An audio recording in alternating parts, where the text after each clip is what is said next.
नमस्कार दोस्तों, जय महाकाल, जय माता शमशानी। आज की वीडियो में मैं शावर मंत्र विधान से कामाख्या साधना दे रहा हूँ। हालांकि इस विषय में मैंने पहले भी वीडियो बनाया है, परंतु वो विधान कुछ अलग है और ये जो विधान दे रहा हूँ ये मात्र 7 दिनों का विधान है, जिससे कामाख्या देवी की सिद्धि हमें प्राप्त होती है। सबसे पहले तो इसके कुछ लाभ मैं बता देता हूँ। इसके लाभ इस प्रकार से कि साधनाओं में या किसी भी तंत्र क्रियाओं में हमको या किसी मंत्र को सिद्ध करने में हमको बहुत जल्दी इन सब चीज़ों में सिद्धि प्राप्त हो जाती है इस साधना के सिद्ध होने के पश्चात। इसके अलावा जो है हर प्रकार के दोषों का, जिस प्रकार के भी, चाहे कुंडली दोष हो, मांगलिक दोष हो, ग्रह दोष हो, ये सारे दोष का हमारा निवारण हो जाता है। इसके अलावा शत्रुओं का विनाश होता है तथा साधनाओं तथा हर क्षेत्र में हमको सफलता बहुत जल्द प्राप्त होती है। हमें सुरक्षा प्राप्त होती है शत्रु तथा अलौकिक शक्तियों से। इसके अलावा जो है तंत्र बाधाओं, तंत्र मंत्र इत्यादि बाधाओं से हमारी रक्षा होती है, इन बाधाओं का नाश होता है। सांसारिक किसी भी लौकिक कार्यों में बहुत ही आसानी से हमको सफलता प्राप्त हो जाती है तथा साधना तथा तंत्र मंत्र इत्यादि क्षेत्र में हमें बहुत अच्छा मार्गदर्शन प्राप्त होता है इस देवी की सहायता से। इस प्रकार के बहुत सी हमारे फ़ायदे, अनगिनत फ़ायदे हैं इस साधना के। तो इन सब कारणों से, और ख़ास तौर से अगर कोई भी इंसान अगर तंत्र विद्या में, तंत्र क्षेत्र में आगे बढ़ना चाहता है तो उसे कामाख्या की साधना तो करनी ही चाहिए, जिससे उसके सारे रास्ते इस क्षेत्र में खुलने लग जाते हैं और बहुत ही आसानी से वो बहुत ही आगे बढ़ जाता है। हर साधनाओं तथा हर तंत्र क्रियाओं में वो बहुत जल्दी ही सफलता प्राप्त कर लेता है तथा इस देवी की मदद से सही मार्गदर्शन भी साधनाओं तथा मंत्रों इत्यादि में हमें अवश्य ही प्राप्त होता है। तो इन सब कारणों से इन देवी की साधना की जाती है। इसके अलावा भी अनगिनत बहुत से ऐसे फ़ायदे हैं जिनकी वजह से इस देवी की साधना की जाती है।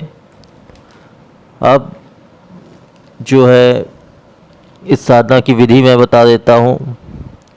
इस साधना को किसी भी कृष्ण पक्ष के किसी भी इतवार के दिन से शुरू किया जा सकता है और एक 7 दिनों की साधना होती है। अगले इतवार को ये साधना पूर्ण हो जाती है। अब इस साधना की विधि मैं बता देता हूँ। साधना की विधि इस प्रकार से है। पश्चिम की दिशा रहेगी आपकी। पश्चिम की दिशा में एक लकड़ी की चौकी बिछा लें, उसके ऊपर एक लाल रंग का आसन बिछा लें।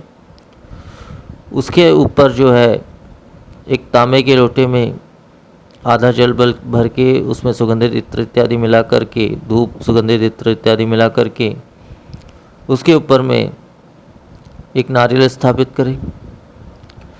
नारियल में आप जो है लाल रंग के मौली धागा से 3 बार लपेटकर नारियल के बीचों बीच एक गांठ बांध लें।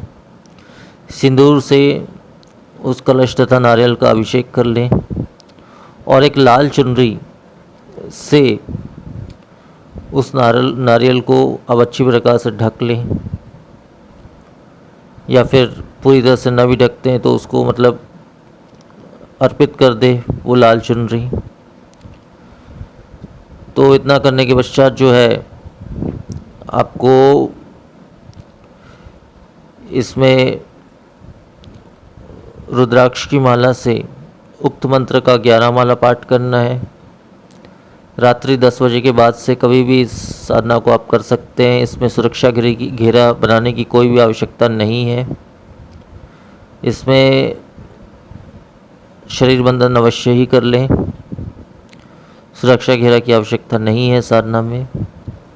अब जो है एक घी का दीपक आपको दाहिने हाथ में लगाना है और बाएं हाथ में सुगंधित अगरबत्ती 5 अगरबत्ती आप लगा लें और खुशबूदार 2 प्रकार के इत्रों का, जैसे केवड़ा हो गया, मोगरा हो गया, इस प्रकार के 2 प्रकार के किसी भी इत्र का छिड़काव आप अच्छी प्रकार से कर लें।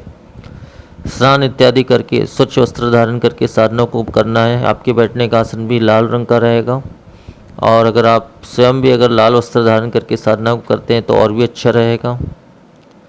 तो इस प्रकार से साधना को करना है। किसी भी एकांत कमरे में आप इस साधना को कर सकते हैं या किसी भी एकांत स्थल पर आप इस साधना को कर सकते हैं। आप शमशान में भी इस साधना को कर सकते हैं या शिवालय के आसपास भी, शिव मंदिर के आसपास भी आप इस साधना को कर सकते हैं। तो इस प्रकार से आपको ये साधना करनी है और 11 माला नृत्य आपको रोज़ाना पाठ करना है इस उक्त मंत्र का जो मैं आपको बताने वाला हूँ।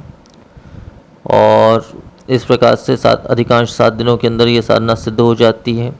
जब सिद्ध हो जाए, अक्सर देवी या तो प्रत्यक्ष आके आपसे पूछती है या स्वप्न के माध्यम से भी आपसे पूछ सकती है कि क्या चाहिए आपको। तो आपको केवल इतना ही है कहना है कि केवल अपना आशीर्वाद मुझ पर बनाए रखना है, क्योंकि ये बहुत ही उच्च शक्ति है। इस शक्ति से कोई वचन इत्यादि नहीं लिया जा सकता है। तो केवल इतना ही कहना है, इतने में ही आपकी साधना पूर्ण सफल हो जाएगी। अब वो विशेष मंत्र बता दे रहा हूँ। ओम ह्रीं त्रीं हुम स्त्रीं कामाख्याय प्रसीद त्रिं हुम स्त्रीं प्रियो असि में। तो मंत्र बस इतना ही है और इतना ही संपूर्ण विधान है साधना का। तो आज के वीडियो में फिर इतना ही। नमस्कार।